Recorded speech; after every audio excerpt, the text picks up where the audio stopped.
Hello and welcome in this episode of the New Leam. Today we are going to talk about the NPR. We know that so far the country was talking about the CAA and the NRC, and we saw a plethora of arguments from both ends of the spectrum. We are also witnessing widespread nationwide protests against the NRC.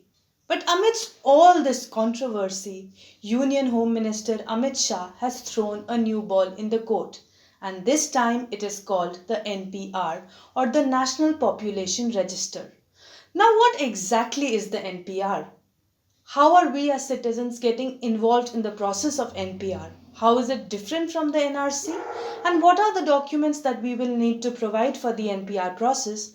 These are some of the important questions that we will be speaking about in this episode. The Home Minister Amit Shah has told us that the NPR will come into immediate effect, and perhaps this is why we need to understand what it entails. Now, the National Population Register will be a register of people living in India, whether they are foreigners, immigrants, or citizens of India is a different matter. This register will take into account everyone living in India at a particular time. Now, we have experienced the NPR earlier. We had it in 2010, which was updated in 2015. We are going to have it in 2020, which will come along with the census of 2021. The NPR will be implemented at the village, sub-district, district, state and national levels. The union government has recently approved a budget of 3.5 thousand crores for the NPR project. The NPR is going to be a register of all people living in India at a particular period of time. The NPR talks about usual residents. Now, what does the government mean by usual residents? These are individuals who have been living in a particular area in India for the last 6 months and intend to live in the state or the village or the state for the next 6 months also. Critics often ask, what is the purpose of the NPR? Now, the government tells us that the data which it collects through the NPR will be used to design better policies and ensure that the effects of these policies reach the target population better.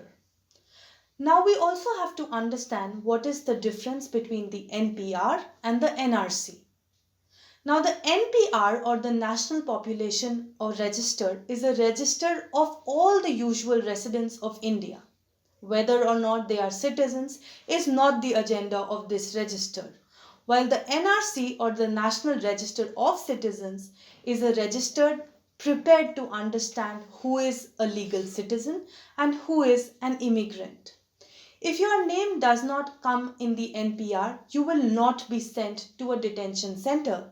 But ironically, if your name does not come in the NRC, you might be sent to a detention camp. We are being told by the government that no biometrics or documents will be asked from the residents of India to register themselves in the NPR. They are telling us that we will only be required to give a self-declaration which the government will then believe. But while we are seeing nationwide protests and anger against the CAA and the NRC, it is really important to ask how justified is the government in introducing the NPR at this point in India's politics. Thank you so much.